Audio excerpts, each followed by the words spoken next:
Let's representing parallelogram with a complex number on the Argand diagram first. So draw the Argand diagram. This is a real number, and then this is imaginary number, and with the origin here.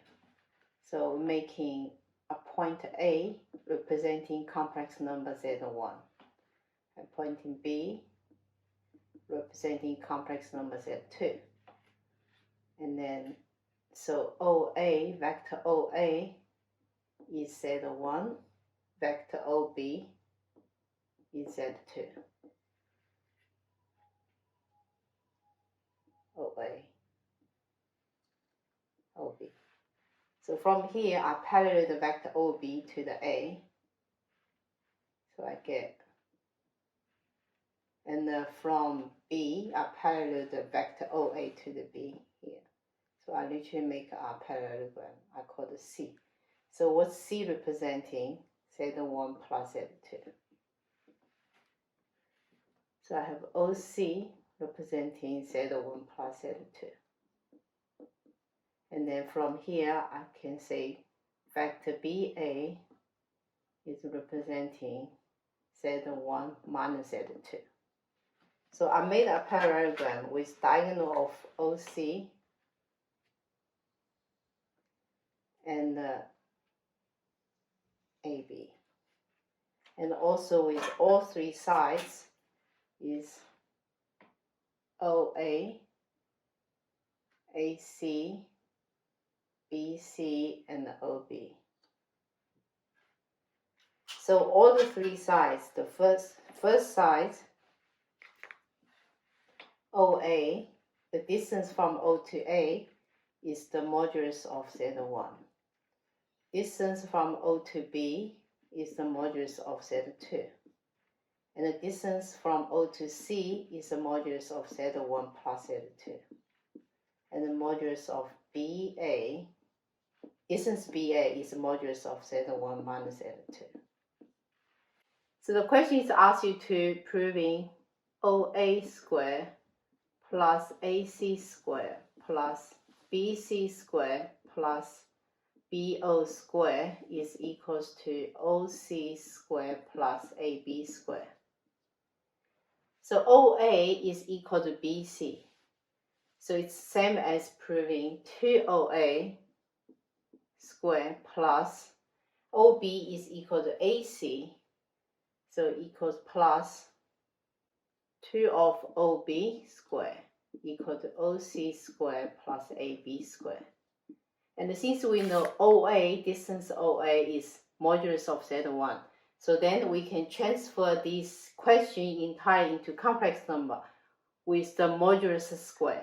So we're proving 2 of modulus of Z1 square plus 2 of modulus of Z2 square is supposed to be equals to modulus of Z1 plus Z2 square plus modulus of Z1 minus Z2 square. So this is the questions we need to prove by using the modulus square theorem to prove in this sentence. So what is the modulus square theorem is? We have to recall this theorem, which is modulus squared of complex number, any complex number, supposed to be equal to Z times Z conjugate.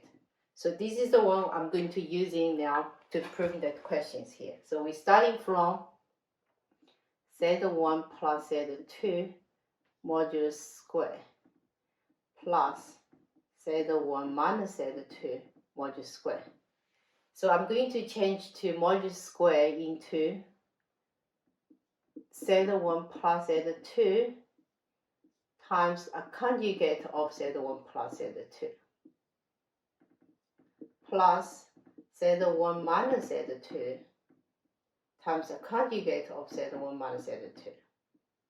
And I'm going to use the conjugate property, which is the conjugate of the sum of two complex numbers is equals to the sum of the two conjugate. So become this. And similar for this one, minus it becomes Z1 conjugate minus Z2 conjugate. And from there, I'm going to expand it out. So I get Z1 times Z1 conjugate plus Z1 times Z2 conjugate plus Z2 times Z1 conjugate plus Z2 times Z2 conjugate. And then plus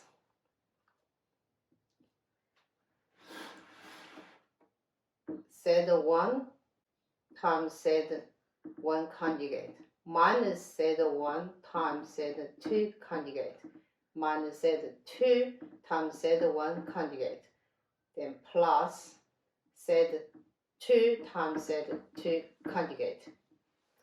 So we have all expanding out, and then we can see there's some term we can cancel out, and some term we can change back into modulus square. So for example, Z1 times Z2 conjugate, so back to Z1 modulus square. And the Z2 times Z2 conjugate become modulus of Z2 square. And the others, I think we can cancel out. Z1 times Z2 conjugate. And we have minus Z1 times Z2 conjugate. So these two,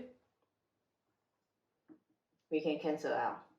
And the Z2 times Z1 conjugate is same as minus Z2 times Z1 conjugate. Then these two we can cancel out. And I also have Z2 times Z2 conjugate, which is another of Z2 modulus square. And also last one is Z1 times Z conjugate is again Z1 modulus square. So we end up with 2 of modulus of Z1 square plus 2 of modulus of Z2 square. So this is what we expected to prove. So we proved the sum of the square of the diagonals is equal to the sum of the square of all 4 sides by using the complex number as a vector, and also using the modulus square is equals to the product of itself times its conjugate.